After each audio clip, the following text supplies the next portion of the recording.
because then it will release the colony forming units, that is erythropoietin, in the marrow. So from the kidney, the marrow will get stimulated, and there'll be more reticulocytes formed. Okay, so 5 days for the new reticulocytes to come in the peripheral smear it will take. Now, when there is more blood loss, now this is happening because there is decreased oxygenation. When there is more blood loss is occurring, so that will cause the decrease in the BP, blood pressures will be fall, obviously. So that when there's a decreased blood pressure, there's going to be a sympathetic stimulation.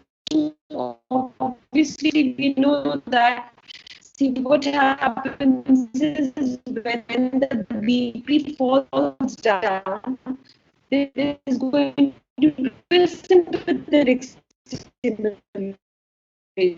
When BP is increased, there is going to be a vagal stimulation. So when the sympathetic stimulation is there and there is more adrenergic hormones, the granulocytes, they start accumulating, start mobilizing from the intravascular marginal pool, resulting in leukocytosis. So there is going to be leukocytosis also. So hemolytic anemia, as the name is, maybe you will confuse it with mobilizing from the intravascular marginal pool. And okay, so initially we have normal that mostly I will say like that, that immediately after hemolytic anemia there's a blood loss and the person is in so that's in RBC blood cells. They are hemolytic or one the other ones. Oh, just give me a second.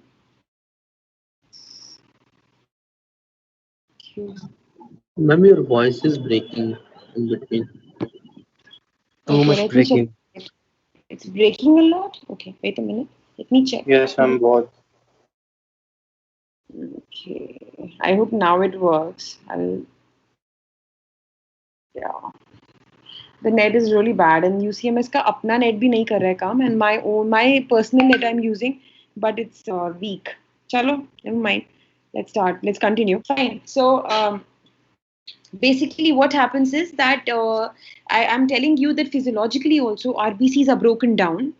Okay, there is a lot of destruction, and this destruction is because of the age dependent changes in the red cell proteins. So they recognize these proteins, the macrophages, and then they phagocytose them. Okay, so when the phagocytosis is occurring, so it is normal.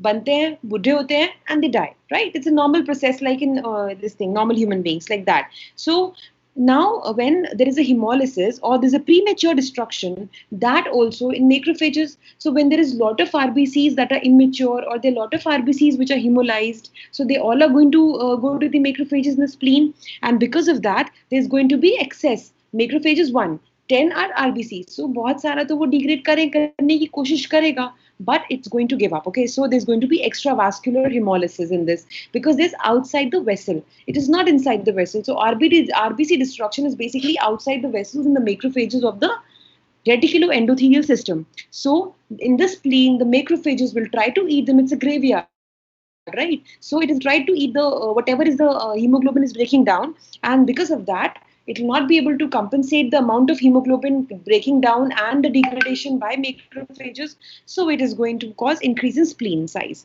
Okay, now this is the extravascular hemolysis. Now the spleen requires the RBC to be very deformable. It should be very palatable. It should be very, it should be able to eat it nicely. So it should be able to, the RBC should be able to modulate according to the splenic, sinusoids. It can easily pass through. But these RBCs are not deformable. They are less deformable. So the splenic sinusoids, they are not able to take the extreme changes of shape. They are not able to take the RBCs, unable to form that shape. And so the extravascular hemolysis, in extravascular hemolysis, they are less liable to pass through. Fine. Now, the clinical features in all of them will remain anemia, yes. There's going to be splenomegaly, yes. There's going to be a jaundice, fine, because the RBC will break down, it will form bilirubin, fine. Now, still the hemoglobin escapes from phagocytes. Some of these hemoglobin phagocytes will not be able to degrade. Some of this hemoglobin will escape, and it will join with the haptoglobin. Obviously, all the hemoglobin which breakdowns join with the protein haptoglobin, but this haptoglobin will also get saturated. It will reduce. So maximum destruction will occur in the spleen, and there's going to be some hemoglobin escaping these phagocytes also. Fine. Now we should know that in the people who have extravascular hemolysis, if by chance we remove the spleen, or there's an autosplenectomy, or there is asplenia, so then this will be benefited because there'll be no side effect, right? So splenectomy is benefited in extravascular hemolysis. In intravascular hemolysis, the RBCs have mechanical injury, parasitic or toxin injury to the RBC by itself. So it's going to have symptoms more than anemia, jaundice, and splenomegaly. It's going to have more of hemoglobinemia, Hard. How we gonna get hard? You know, it's just nice that after 17 years of marriage, you can still try new things. Hemosideruria. Fine. Okay. So in this, this is fine. Now I'll get back to extravascular, intravascular. Extravascular hemolysis, I told you about it. This is going to be called. So what happens in hematological staining, what happens in a RBC stain smear, basically the intravascular and extravascular both will have a polychromatophilia. They both are going to have an increased retic count. Both are going to have an erythroid hyperplasia. Okay, so this is common in all of them. In plasma or serum, we'll have an unconjugated bilirubinemia in both of them. In extravascular hemolysis, the haptoglobin is going to be decreased or absent in intervals with haptoglobin in extravascular hemolysis. Fine. The plasma hemoglobin, it's going to be increased in extravascular and more increase in intravascular. Fine. And LDH, again, it's going to be increased in both of them, but it's going to be more increase in intravascular. I'm telling you about the common features. Okay. In urine, you will see more of bilirubin will not be visible, of course, and hemosiderin and hemoglobin will be present in intravascular hemolysis. Okay. Basically, in intravascular hemolysis, the serum haptoglobin combines with the free hemoglobin. Okay. Now, this free hemoglobin combines with serum haptoglobin, so it is reduced. So, haptoglobin will be absent in both extravascular and intravascular because it is already combined with the hemoglobin. Now, this particular complex of haptoglobin and free hemoglobin, it is cleared by the macrophages. So when haptoglobin is over, serum hemoglobin is alone without the haptoglobin, वो macrophage clear नहीं करेगा. So वो oxidize हो जाएगा into methemoglobin, and that will create a brown color in the urine. Okay, वो urine के through निकलेगा. ठीक है. So the iron from the hemoglobin released, it will go into the renal kidney tubular epithelial cells, and it will cause renal hemosiderosis. Okay, so there's going to be no splenomegaly in this. Fine. So that is why there will be splenomegaly in the vascular hemolysis. Hello. Hello. Ma'am, why will it be oxygenated for longer time? For longer time? No, it's not like that. Whenever hemoglobin is lying just like that, it gets oxygenated, like here. This is the normal heme catabolism. Okay, wait. See, hemoglobin forms heme and then non-ferrous heme, and then it gets oxidized and releases carbon monoxide in the it takes NADPH and it releases carbon monoxide. That is how the process goes. It has to get oxidized whenever it is free. That is why normally whenever there is hemolysis, haptoglobin joins with that. It's not for a longer period. It gets oxygenated by itself in non-hemolytic cases also. Whenever there is no hemolysis, by chance there is an increase in the hemoglobin levels for a day or for an hour also, even that amount gets oxidized. Hello? Yes, ma'am. Okay, so whatever hemoglobin is there, it has to combine with haptoglobin. That is why it's a body's defense mechanism for not oxidizing it. And there should be no, normally we don't see in blood RBC in urine. In fact, even we say that 0 to 1 per hyper field is maximum. We don't see more than that. So on naked eye, it is not visible because it is not oxidized normally and there is no hemolysis going on in the body. Fine. So now the causes of intravascular hemolysis is going to be hemolytic transfusion reaction, any fragments, then paroxysmal nocturnal hemoglobinuria, paroxysmal cold hemoglobinuria, any infection, malaria and clostridium, chemically any toxin is there, then thermal injury, glucose 6-phosphate dehydrogenase deficiency, and occasional overwhelming autoimmune hemolytic anemia. Fine. In intrinsic intracorpuscular abnormalities of RBCs, we have hereditary, that is the RBC membrane disorders like hereditary spherocytosis, eleptocytosis, selective increase in the membrane lecithin, RBC enzyme deficiencies like pyruvate kinase, hexokinase deficiency, and G6PD deficiency. Then disorders of the hemoglobin synthesis, everything linked to the RBC. It is intracorpuscular. Qualitative and quantitative. Qualitative is sickle cell anemia, unstable hemoglobin, and quantitative is thalassemia syndromes. And acquired is going to be paroxysmal nocturnal hemoglobinuria. Then in case of extrinsic extracorpuscular, we have antibody mediated like isohemagglutinin, that in case of transfusion reactions and hemolytic disease of newborn. We have autoantibodies, that is warm and cold type. So warm is going to be IgG type and the cold is going to be IgM type. They occur in the different infections like leukemia and lymphoma, more in warm antibodies, and the cold will have mycoplasma, lymphoma. Okay. Then we have mechanical trauma to the RBCs in microangiopathic hemolytic anemia, in TTP, in DIC, and cardiac hemolytic anemia, in prosthetic implants. Fine. Okay, and infections like malaria, hookworm, chemical injury, lead poisoning, and hypersplenism. Then we have this was the basis of the extracorpuscular and intracorpuscular reasons, and this is chronic congenital hemolytic anemia. So congenitally we'll have anemia can be mild to moderate, so present late in the childhood. Some of them will have thalassemia also. Jaundice will be mild, episodic, precipitated by infection or exertion. It is unconjugated. I'm talking about the congenital hemolytic anemia right now. Okay, crisis, disruption of the fragile equilibrium between the production and the destruction. It's going to be dramatic and rapid fall in the hemoglobin. So there are three types: aplastic, hemolytic, and megaloblastic. Aplastic will be because of a cause, that is, it's mostly because of the parvovirus B19 RNA virus, segmented RNA virus. So it's going to be, there'll be sudden decrease in the hemoglobin and retic count. Normal WBCs and platelets will be there, and bone marrow erythroid hypoplasia is going to be there because it's aplastic. So all the series is going to be reduced. It lasts around 10 to 12 days. Hemolytic will be increased splenic activity, splenomegaly, and increased byproducts of hemolysis. Megaloblastic due to the folate deficiency. Fine. Now splenomegaly mild to moderate will be there.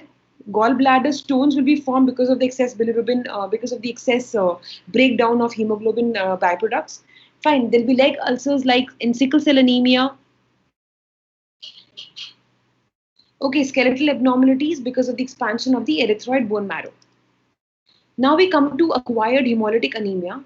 That is an acute onset. It is precipitated by the drugs or infection. Pain, there'll be pain, crisis, so pain in the abdomen or headache, vomiting, fever. And the clinical features will be common. That will be pallor, jaundice, splenomegaly, gallstones, skeletal abnormalities, and leg ulcers. Fine. For laboratory investigations, we need to see for red cell destruction. So anything which is the byproduct of red cell destruction will be positive. That is, fecal urobilinogen will be positive. There will be increased LDH. Fine. Then the lysis of RBC, the hemoglobin enters plasma. There will be hemoglobinemia, which can be tested by the benzidine test, which is again obsolete, but yes, some people do perform it. So then binds to haptoglobin removed by hepatocyte. So there will be decreased haptoglobin. So that can be done. If exceeds the binding capacity of haptoglobin, hemoglobin dimers excreted in the urine. That will be faint pink or red to black because of oxygenation. Fine. So partially reabsorbed by the PCT. It will release ferritin and hemosiderin, shed off the cells, reliable evidence of hemoglobinemia in recent past. So we can get a urobilinogen test done in urine. Fine. We can get a benzidine test for hemoglobinemia in plasma. We can get a haptoglobin test in plasma. Fine. We can get a hemosideronemia test and ferritin level done. And hemoglobin in plasma will combine with meth hemoglobin. So heme group easily detaches, binds to hemopexin. So there'll be decreased hemocapexin, or binds to albumin. There'll be heme albuminemia. Fine. So that will create a brown color of plasma.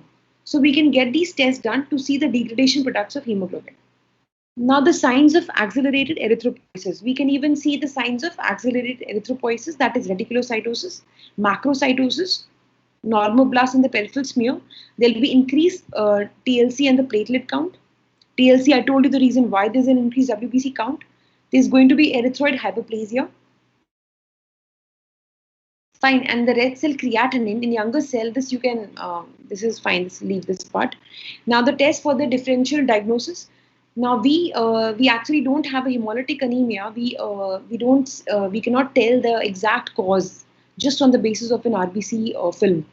So we make a differential diagnosis of hemolytic anemia, or we just write down like this that there's a presence of hemolysis. So further diagnose for the particular hemolytic anemia. So on the peripheral smear, we make a differential diagnosis. Different morphology of red cells are seen. We can see a spherocyte, सारे broken cells बनेंगे. We can see a spherocyte. We can see a sickle cell. We can see a schistocyte. We can see a target cell, echinocyte, and acanthocyte. Fine. Coombs test can be done. Can be both direct and indirect. And we can get an osmotic fragility test done for increase in spherocytosis and decrease in thalassemia. Fine, now let's see the different shapes and size. This is a spherocyte. Basically, spherocyte is a small form of RBC, and it is completely hemoglobinized. It is lacking the central zone of pallor, which is normally present in the RBC. Fine. This is an ovalocyte or elliptocyte. As the name is suggesting, it is going to be an ovalocyte. It's going to be oval in the shape. Okay, with the central pallor. This is a leptocyte. Okay, it's also called as platycyte. It is actually very similar to a target cell. So this you can see a central hemoglobinized portion with a peripheral rim. Then there'll be an acanthocyte. There's going to be spicules and pointed edges on the RBCs with the central zone of pallor. Then there's going to be a megalocyte or microvalocyte. This we all know is going to be larger than the normal RBC without the central zone. Mostly it is fully hemoglobinized, so there's going to be macroovalocytes and megaloblastic anemia. So there's going to be stomatocyte. There's a slit-like opening in the center. So this is mostly in the lipid disorders. Then there's going to be a schistocyte. This is in fragmented RBC. So you can see a fragmented RBC like this. It's like a helmet cell. Then there's going to be a poikilocyte. So poikilocyte looks like a teardrop cell. Okay, and basically dacrocytes are teardrop cells. And then rouleau formation. Fine, so schistocyte, this is a fragmented red cell. This is the erythrocyte fragment, 2 to 4 micrometer in diameter, to localize membrane damage. This fragmented or irregularly contracted cells varying in size from small triangular cells to cells of near normal size with markedly irregular outline. So basically it's going to be, the helmet cell is just a word we use, otherwise it's a fragmented cell. Okay. Significance is found in patients with congenital hemolytic anemia and megaloblastic anemia. Schistocytes are also formed in hemolytic anemias due to mechanical stress, microangiopathy, heart valve prosthesis, and severe burns, cancer, and myelofibrosis. So wherever there is hemolysis, there will be a schistocyte present. Okay. Now polychromasia, basically these are RBCs with stain blue. Normal RBCs stain red in color. They are red. Okay. But erythrocytes with a blue tinge, they are polychromatic cells. Polychromasia. Okay. This is a result of the persistent RNA, and it's a sign of cell immaturity. Fine. Degrees can be light, and polychromasia 1+, 2+, and 3+, that you can leave. Fine. Now this is an greatly increased predominantly normoblastic erythropoiesis in the hemolytic anemia. So you can see these small dark blue with this very round cells. They are all erythroblast. Okay, and they're normal erythroblast, normoblastic erythropoiesis. So in hemolytic anemia, you will have the bone marrow showing these normal erythroblast. Okay.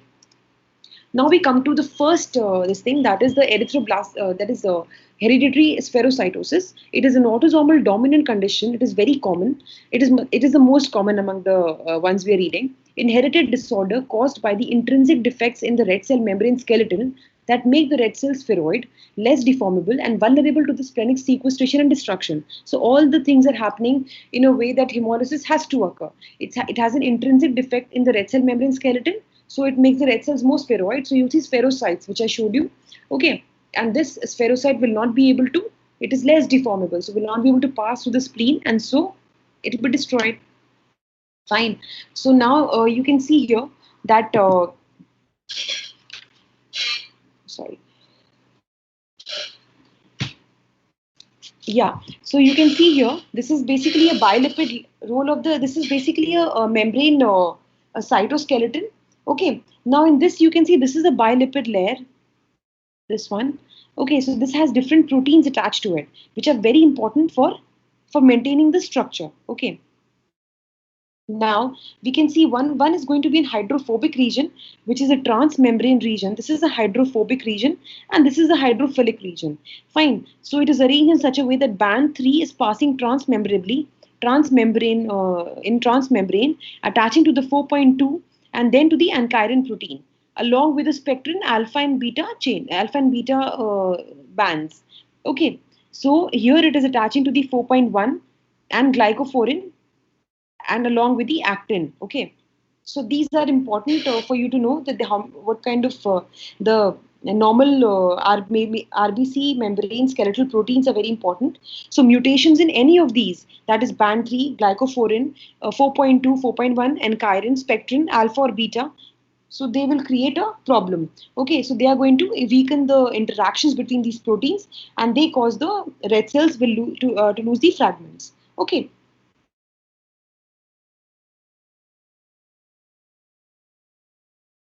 Fine. So this is basically what happens is, once this is damaged in any way, it's going to, the normal RBC will actually, there will be change in the ratio of the surface area and volume, and to compensate with that, to adopt to it, it will form a spherocyte. And it will again, like this is showing splenic macrophage, it will not be able to eat it properly, and it will phagocytose in the spleen, and there's going to be splenomegaly. Okay. So ankyrin is a gene mutation which is mostly seen. It is autosomal dominant. In 50% cases, we see ankyrin gene mutation, which is this one.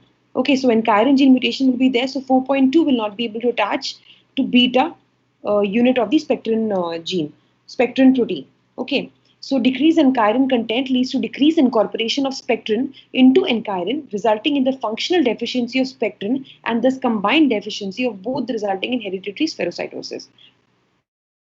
Okay, so when there's a deficiency of the ankyrin, it will not be able to attach to beta. So there's going to be a combined deficiency of ankyrin and spectrin. Now there's a point mutation in the beta spectrin gene. So there's a deficiency of spectrin. Fine, defective binding of spectrin to protein 4.1, resulting in the reduced spectrin synthesis. Now protein 4.2 and band 3 deficiency will be there in that case. Okay, this is the band 3 and 4.2 will be deficient. So all these mutations leads to reduced membrane stability, loss of the red cell membrane, leading to reduction in the cell surface to volume ratio, and so the formation of spherocyte. Now red cell assume the smallest possible diameter for the volume and become spherocytes, lacking the central zone of Taylor, and lifespan is decreased to 10 to 20 days only. So there will be more hemolysis, more bone marrow will form more reticulocytes. Fine, and there will be erythroid hyperplasia, more erythropoietin. So due to decreased deformability and membrane plasticity, the cells are trapped in the splenic sinusoids, and due to the sluggish flow, the lactic acid accumulates around the red blood cells. So glycolysis is inhibited and ATP synthesis is also inhibited. Fine. There'll be lactic acid, so there'll be anaerobic. It's going to be anaerobic metabolism. Fine. So decreased ATP leads to failure of the sodium pump, and if there is a decreased ATP, so the sodium potassium ATPase pump will not get the ATP. It will failure of the pump will be there. So water will accumulate inside the red blood cells, and abnormal red blood cells are phagocytosed by the reticuloendothelial cells of the splenic sinusoids, resulting in the extravascular hemolysis. So that is why in these cases, when there is a splenomegaly, if there is no spleen, there will not be any of these things happening. There won't be any hemolysis. There won't be any macrophage eating the RBCs and forming the degradation products and saturating the spleen. Okay. So we can see here there's a primary membrane skeletal defect. There'll be increased membrane instability, membrane loss will be there, decreased surface to volume ratio, spherocytosis, decreased cellular deformability, splenic trapping, Erythrostasis will be there. There will be a lot of RBCs. There will be decreased glucose, pH, and macrophage contact will be more with the RBC. So it's going to be macrophage processes is going to be more. So more membrane loss, again the same, and acid-induced damage will be more. So there will be decreased pH. It's going to become more acidic. Okay, lactic acid is getting accumulated here, and there will be ATP depletion. So sodium, potassium ATPase pump will not work. There will be accumulation of water. Fine, and this will create hemolysis. Clinical features is going to be according to the age group also. So neonatal, childhood and adulthood. There will be mild to moderate anemia. There will be intermittent jaundice. This is going to be common. There will be anemia, jaundice, splenomegaly and gallstones. Fine. Now in lab diagnosis, there will be mild to moderate anemia. There will be increased reticulocyte count, bilirubin count. Okay. There will be increased MCHC. Fine. Okay, so there's going to be increased MCHC, dehydration caused by decreased potassium in water and red cell width. It's fine. So MCHC is the amount of hemoglobin in one RBC. So because of dehydration, the amount of dehydration, it is caused by the decrease in the potassium in the water. So in the one smaller RBC, the MCHC, it's the average amount of hemoglobin that will increase. Fine. So MCHC will be high in this. Peripheral smear. Spherocytes and microspherocytes will be seen fairly uniform size and density. So you will see a lot of cells of the same size, small cells, and a lot of normal cells also. So normocytic, normochromic cells will also be there, and spherocytes will also be there. So bone marrow, and then again, the peripheral smear depends on the transfusion also. By chance somebody had a transfusion before this smear, so again you will have the transfused RBC also inside this. So you have to pick out spherocytes, you have to pick out the normocytic cells and the transfused cells. Fine. So bone marrow will have erythroid hyperplasia. Serum bilirubin will be increased, mostly unconjugated. Serum haptoglobin will be decreased, all taken up by the hemoglobin, and urine urobilinogen will be increased. Okay. Now the autoimmune hemolytic anemia picture and hereditary spherocytosis picture is quite similar. Okay, so autoimmune I'll teach in the end. So you should know that they both have micro and normal spherocytes. Okay. You can see these absolutely round full RBC without the central payload. Okay, both the smears. Now osmotic fragility test can be done. So what is osmotic fragility test? It's obsolete, okay, now, but still, yes, some people do it. So decreased membrane surface area relative to the volume is there. So the membrane surface area relative to the volume is decreased. So it's unable to withstand the introduction of small amount of free water when placed in a more hypotonic solution. Okay, so whenever the RBCs which have a decreased membrane surface area volume ratio, they are more small and they're not able to withstand, they're more fragile also, as the membrane cytoskeleton proteins are deformed. So they will not be able to withstand the free water when placed in a more hypotonic solution. Hypotonic is less tonic, so the water is going to go inside the RBCs. Okay, so flow cytometry test using eosin 5 maleimide dye sensitive. Now this we have started using flow cytometry for hereditary spherocytosis rather than these obsolete tests. Now Coombs test is going to be negative, and the membrane protein gel electrophoresis test can also be done. So what happens in osmotic fragility test? This normally, see, these are the increased quantities of sodium chloride concentration, 0.10 से लेके 0.85 तक. There's an increased concentration. In non-incubated hemolysis, percentage we see normal people, what happens is at 0.50, you know, when there is a hypotonic saline, if you put RBCs, obviously the you know, the hypotonic saline, if you put RBCs, the RBCs are very well built. They have got all the skeletal proteins working. So in a high concentration, nothing will happen. Whereas in the hypotonic, it will not be, the water will go inside. Okay, but at 0.50, normally the RBCs will stop here. After this, there will be no hemolysis. Whereas in hereditary spherocytosis, you can see that it is weaker. The cell membrane is more weak than the normal cell. So the hemolysis will continue up to 0.60. Fine. Now we can even draw a graph. So the normal, we can see that the lysis, this is blue is the normal listing. So sodium chloride concentration up to 0.50, it will stop here and it will go on to 0.7 also. It might even go on to this much, 0.75 also. Fine. So the G6PD, now next one is the G6PD deficiency. Now this is glucose 6-phosphate dehydrogenase deficiency. Fine, it is a very important enzyme for HNP pathway. Now in this, what is the basic happens is that reactive oxygen species, that is H2O2, it is produced by the exogenous factors.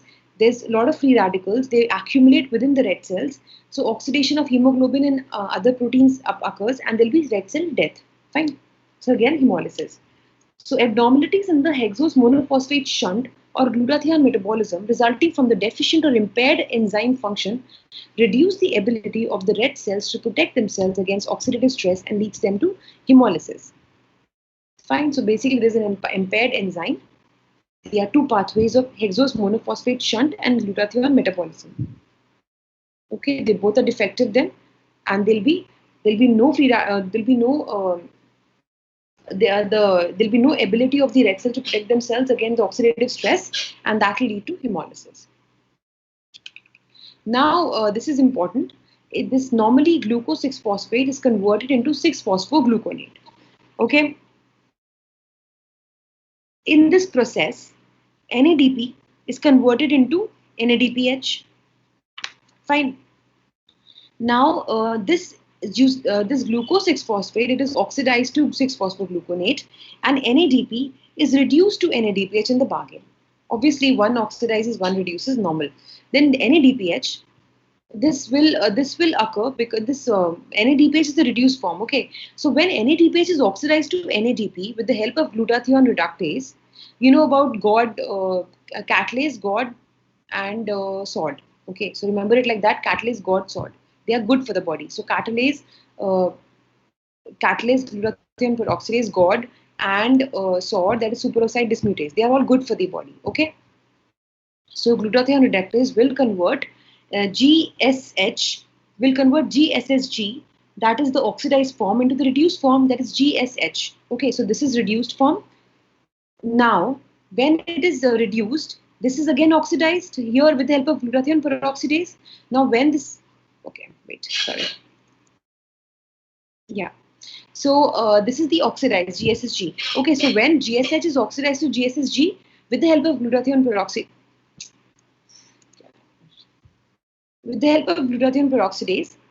H2O2 will form water. Okay. So the this is important. This in this reaction, what happens is NADP is basically it is providing the reducing equivalents needed for the conversion of oxidized, that is the glutathione, to reduce glutathione. Fine, that is the GSH. Okay, that is this. So basically, NADP is providing the reducing equivalents. Okay. Now, in this pathway, water is getting released. So this is very important that the this is very important. Why? Because we need to dispose of the H2O2. So the disposal of H2O2, because it's an oxidant, is dependent on the availability of GSH, which is dependent on the availability of NADP. So if this enzyme will not be, which is again dependent on the availability of G6PD. So if G6PD is not there, there'll be no H2O2 disposal into water, there'll be more of H2O2, and there'll be more damage to the cell. So there are a lot of drugs also which can create that. That is anti-malarials, sulfonamides, nitrofurantoin, analgesics. This is very important actually. Anti-malarials, sulfonamides are important. Then vitamin K, doxorubicin, methylene blue. This is, even if you don't know, it's okay. Now there are two variants of G6PD. That is, one is the Mediterranean variant and one is the G6PD A and B variant. Okay. So basically G6PD B variant is a normal wild type. Its normal variant, its half-life is 62 days. Okay. In G6PD A, they are occurring in mostly African Americans. There is a mild to moderate hemolysis. So, in fact, it is so common in African Americans. If an African American comes to you for the, by chance, it's just a way to remember that African American generally comes to with the hemolytic anemia. The first thing you think about is G6PD. Okay, even okay, you got the point. Then there's mild to moderate hemolysis. There is normal retic and there's normal in retic and immature cells. There is decrease in the leave all this. Okay, in Mediterranean, what happens? There's a severe hemolysis. It's a worse variant. There's decrease in the synthesis. RBC affected of all stages. Okay, and half-life occurs in hours. Matlab in Mediterranean, the half-life of an RBC it becomes hours, and in G6PD-A, it is still a better variant. It is still in days. Okay, and RBC of all ages are affected in Mediterranean, and it is of very RBCs of the younger age group is affected in the G6PD-A. Fine. So it is not there in the mature RBCs. Now, G6PD gene present on the X chromosome. So X chromosome, then all the red blood cells of males are affected. In females, because there's a random inactivation of one X chromosome, heterozygous have two population of red blood cells. Thus, the males are more vulnerable to oxidant injury and carrier females are asymptomatic.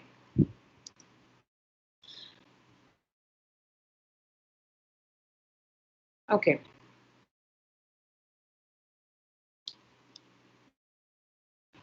Now we see that H2O2 and other oxidants, they get accumulated. So there's an oxidation of the SH group of the hemoglobin, okay, between these spectrin dimers. There's a denaturation of the globin. So this will form the insoluble masses. They attach to the RBC membrane. They form Heinz bodies. They damage the membrane and may cause intravascular hemolysis.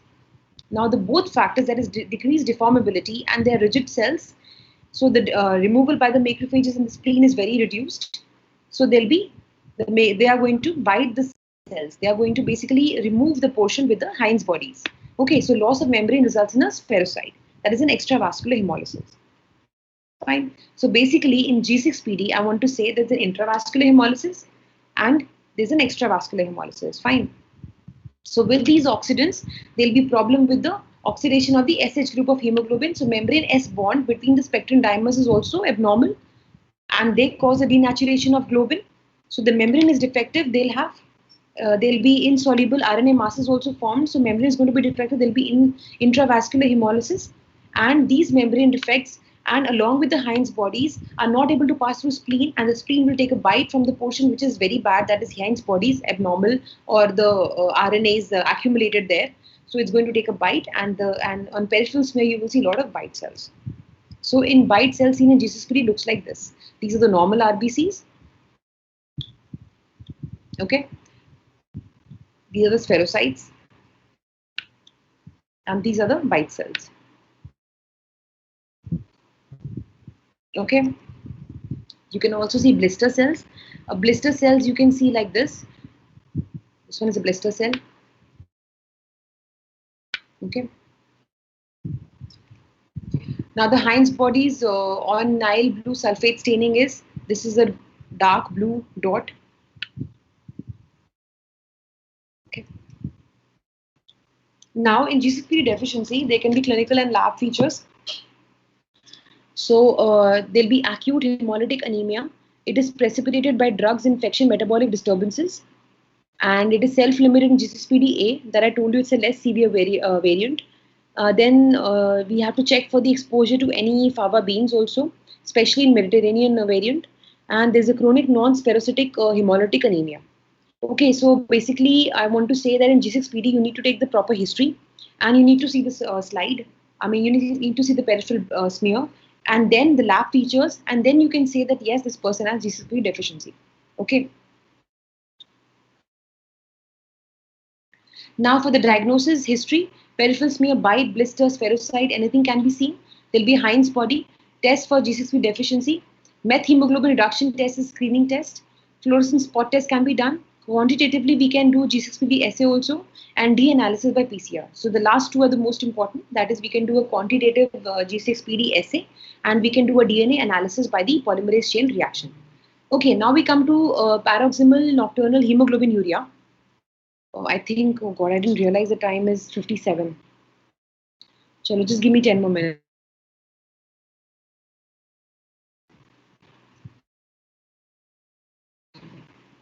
Okay, PNH is basically acquired clonal hematopoietic stem cell disorder. It's a chronic intravascular hemolysis due to abnormal sensitivity to RBC to complement mediated lysis. Fine. hematopoietic stem cell disorder affecting the red cells, white cells, and platelets. Other hemolytic anemia caused by an acquired genetic it's the only hemolytic anemia which is caused by the acquired genetic defect. Okay, this is only one. Okay, so pathogenesis में क्या होता है? There is a PIGA gene which encodes for PGPA, that is phosphatidylglycan protein A. PGPA is essential for the synthesis of GPI, that is glycosyl phosphoridyl inositol. Okay. Now just give me 1 minute. Okay. So this basically this GPI protein, this is protein they attach to the cell membrane. Okay, through covalent linkages. This is very important. This GPI protein is very important for the membrane, for the cell membrane of RBC, because the proteins are attached to each other with the help of these covalent bonds, okay, or covalent linkages. So if the PIGA gene is defective, the GPI is going to be defective. Now there are two three in fact. DAF, that is decay accelerating factor, CD55, MERL, or the membrane inhibitor of reactive lysis, CD59, and C8, very less of C8, are attached to the DPI present on the cell membrane. Now the DAF inhibits the conversion of C3b to C3d, inhibits C3 convertase, and MERL will inhibits the lysis of red cells from membrane attack complex. So ultimately, there is the MERL and DAF are good for the body, and they don't let the RBCs to become vulnerable to the membrane attack complex. Fine. So mutation in the PIGA gene leads to the reduced or absent synthesis of PGPA, and thus the GPI is not formed. So this leads to the decreased anchorage of the DAF and MERL on the RBC, granulocyte and monocyte. So all three of them, okay, all three of them is going to be affected in this. Therefore, the red cells are susceptible to complement-mediated lysis. So you can see here that this is a normal one, GPI anchor normal. You can see these proteins, various proteins attached to the GPI-linked proteins, attaching CD59, CD55, okay. Now, if the CD59 gets activated and this will release MAC, membrane attack complex, this will, block the MAC, and there will be not normal hematopoietic cells. But if these proteins are not there, they will not be able to inhibit the MAC, and there will be a destruction of all the three lineages. Fine, based on the presence of these proteins, it can be PNH 1, 2, 3. Just normal amount of proteins reduced in absence of proteins, so 3 is the worst. Platelets form the platelet plugs into intravascular thrombosis also, and there'll be a mosaic of the normal and the abnormal cells, and can transform into acute myeloid leukemia. So they are younger adults, and there's paler and mild jaundice. There's hemoglobinuria, which is nocturnal, as the blood becomes more acidic during sleep. Okay, we know that during sleep there is CO2 retention, and there's a lower, because of CO2 retention, there'll be respiratory acidosis, so there'll be lower pH, which activates the complement and cause hemolysis. Fine. Episodic hemolysis precipitated by the infection, surgery, and vaccination. Intravascular thrombosis, deep vein thrombosis can also occur. Lab diagnosis, again, we have to get a CBC done, that is a peripheral smear picture done. Hemoglobin and hematocrit are decreased. TLC is normal to reduced. There will be mild neutropenia. Platelet count again can be normal but reduced. Peripheral smear normochromic anemia with polychromatophilia will be seen. Bone marrow will show erythroid hyperplasia with normoblastic reaction. Hyperplasia can also be there.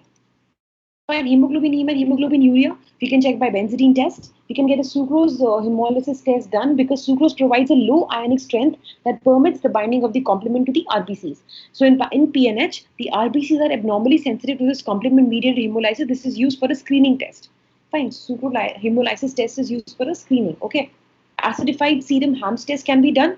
It is a definitive diagnostic test for PNH. Okay, in acidified serum, complement is activated by the alternate pathway. Like in sleep, it is activated, no?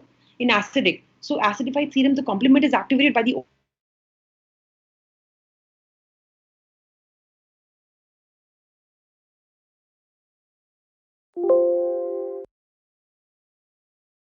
confirmed by the gel card test. So, and flow cytometry, lack of CD55, 59 on RBC neutrophils, and there's a flare test, fluorescent aerolysin based flow assay.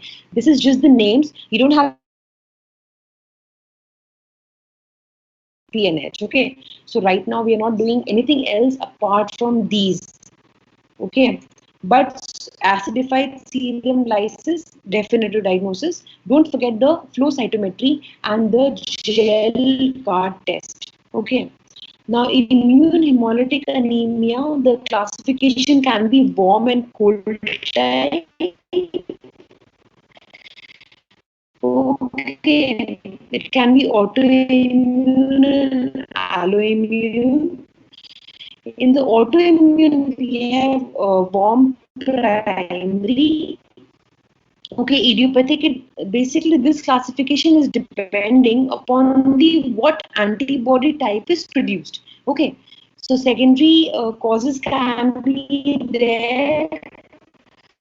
B cell lymphoid neoplasm like chronic lymphocytic leukemia, autoimmune like SLE, and drugs like alpha methyl dopa. Leave the rest. Remember the mycoplasma infections, and the chronic, remember the neoplasm, B cell lymphoid neoplasms. Okay, and alloimmune hemolytic anemia.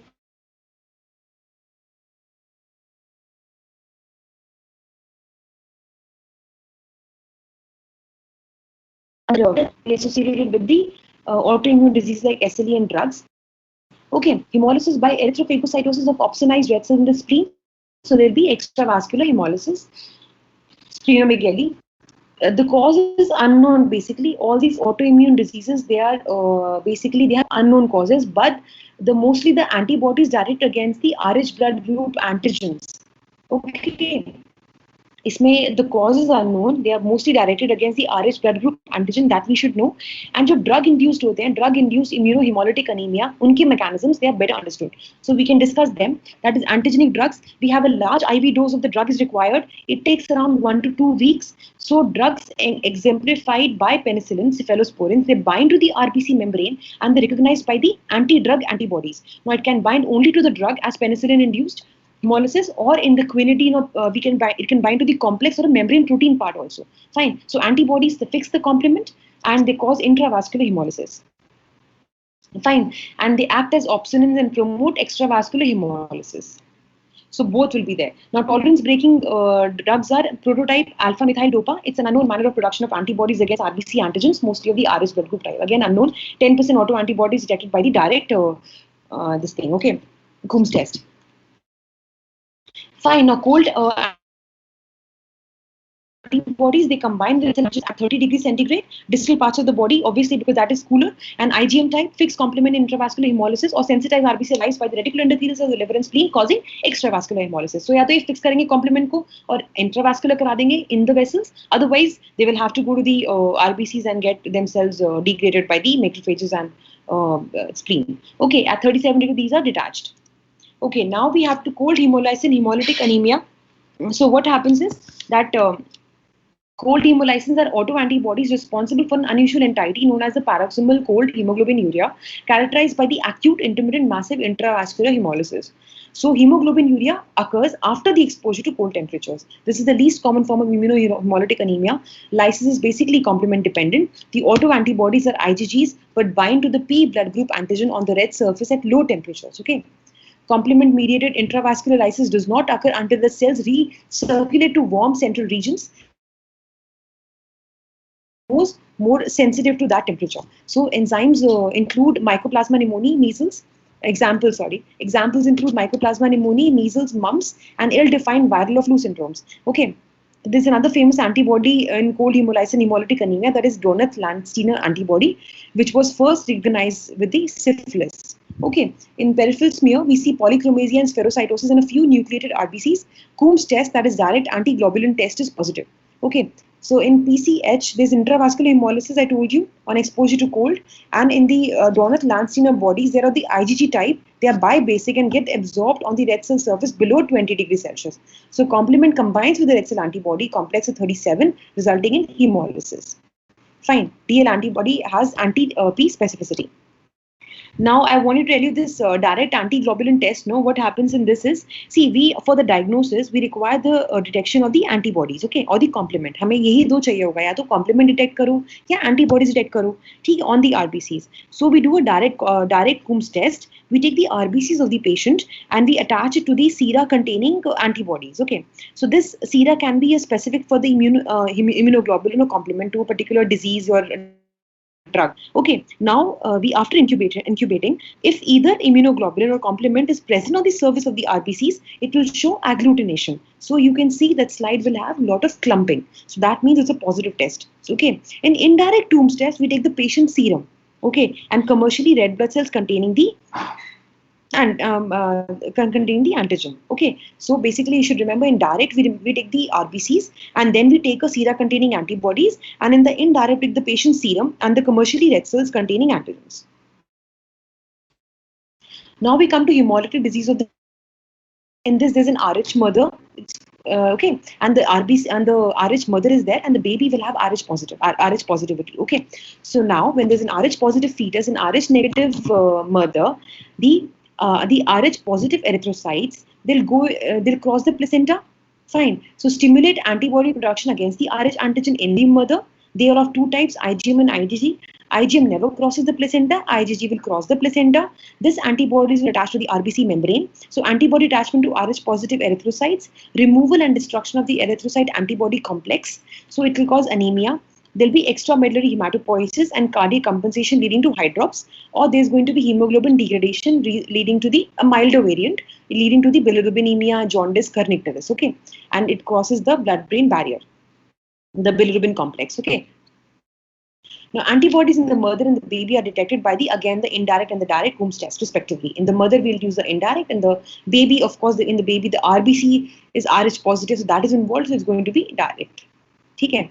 Now, fragmentation syndromes can also be there, like cardiac valve prosthesis. Even if you have a prosthetic cardiac valve, it will cause hemolytic anemia, coarctation of aorta, microangiopathic hemolytic anemia, hemolytic uremic syndromes, and then thrombocytopenic purpura. All this will have complement deposition, preeclampsia, hemolysis with elevated liver function test and low platelets. This is your HELP syndrome. And DIC and March hemoglobin area, that is sustained standing. Continuous standing will lead to, that is in soldiers, okay.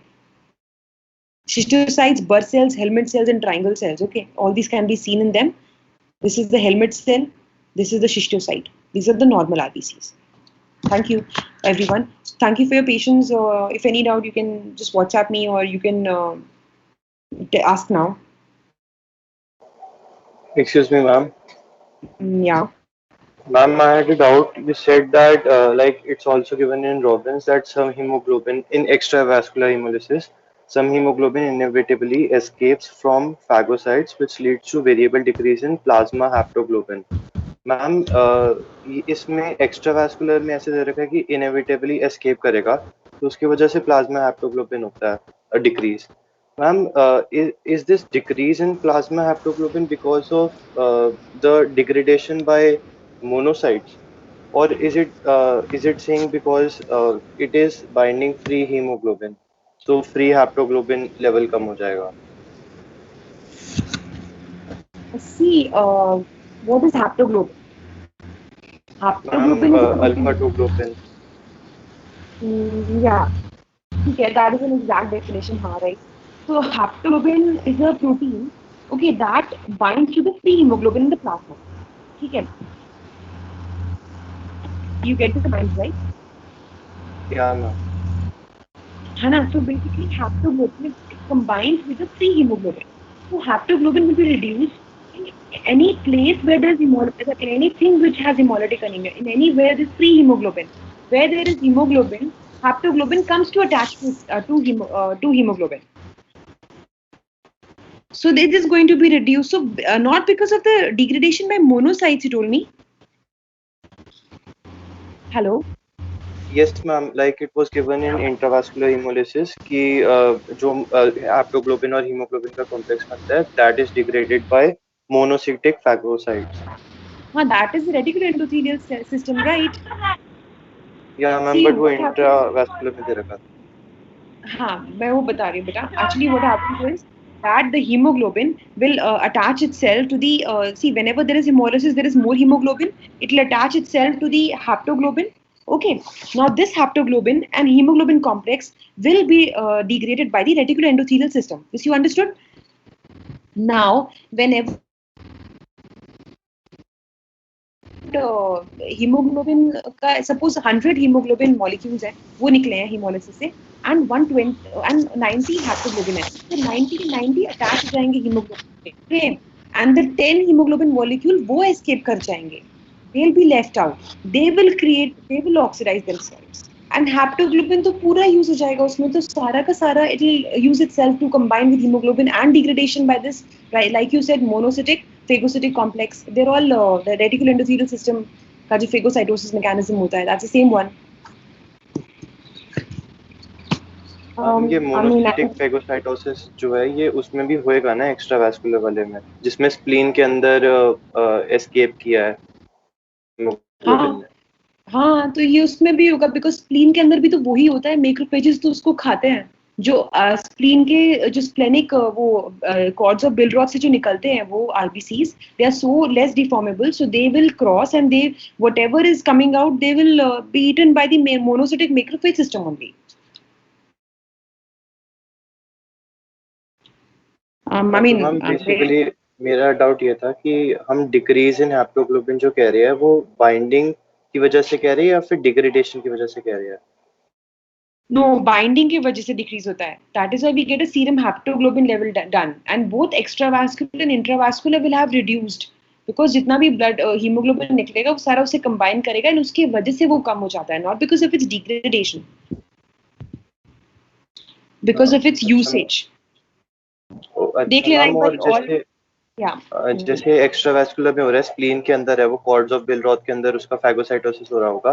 तो उसके अंदर haemoglobin ने escape किया उसे, तो यानी कि फिर हीमोग्लोबिन जब एस्केप करेगा और हैप्टोग्लोबिन से बाइंड करेगा, वो हैप्टोग्लोबिन प्रेजेंट कहाँ पे होगा? वो ब्लड में चला जाएगा या फिर वही कॉर्ड्स ऑफ बिलरॉथ में भी प्रेजेंट होगा हैप्टोग्लोबिन?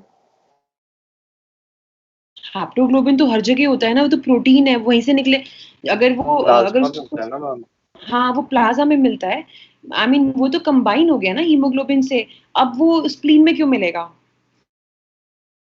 नहीं समझी नहीं मैं ये बात. वो कंबाइन होगा ही कब?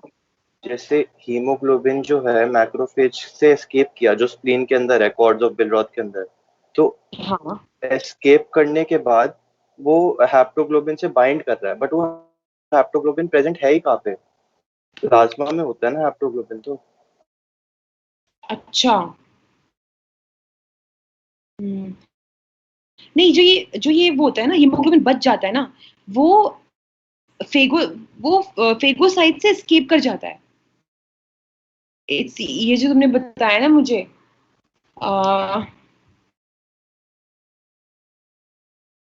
हाँ, बेसिकली तुम्हारा ये डाउट है ना कि मतलब क्या होता है ना, ये हीमोग्लोबिन जो होता है ना, it combines with the haptoglobin.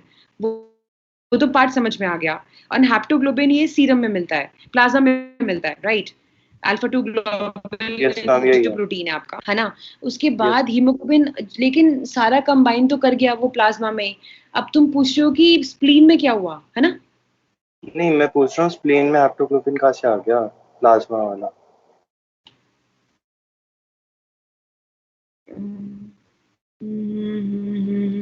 एक मिनट. स्प्लीन में एक बार हीमोग्लोबिन तो एस्केप कर गया फेगोसाइट्स को और डिक्रीज हो गया हैप्टोग्लोबिन.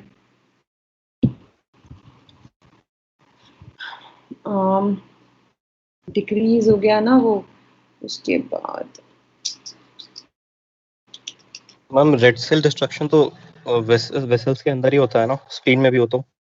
हाँ, स्प्लीन में भी होता है, हर जगह होता है वो तो रेड सेल डिस्ट्रक्शन, बस स्प्लीन में फेगोसाइटोसिस होता है. तो जहाँ वेसल है वहाँ तो हैप्टोग्लोबिन तो होगा ही. अच्छा. या एक्चुअली ये भी है. हाँ, राइट. स्प्लेनिक वेसल्स भी तो होती है ना, स्प्लेनिक कॉर्ड्स, वेसल्स.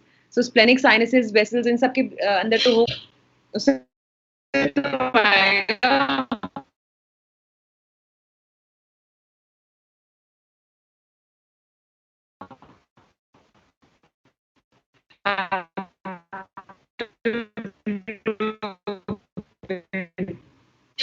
है ना? And then you can leave. Just give me 1 minute. Download the attendance list.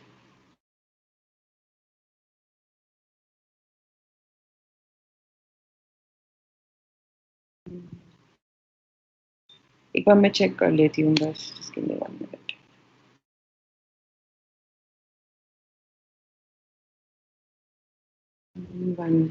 ये ठीक है.